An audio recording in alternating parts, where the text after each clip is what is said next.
So clinical scientists are largely clinicians, but sometimes PhDs, that focus on research working on people, the whole person. Sometimes these are intervention trials, sometimes they're observation trials, but clinical scientists focus on studies that involve patients or people as their primary subjects.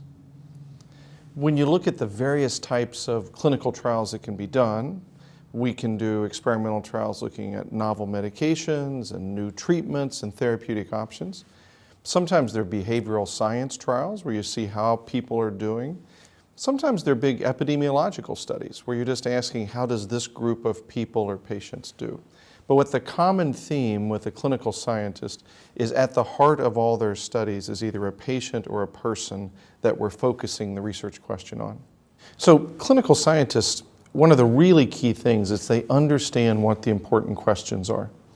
And in this report, we find lots of information, not only about just the facts and figures, but what's the trend in our diseases? How common are they? And as these expert groups are putting this information together, they're identifying specific gaps in knowledge. And so you'll find that in there as well, where it'll say, we're not certain about this, or we're not certain about that.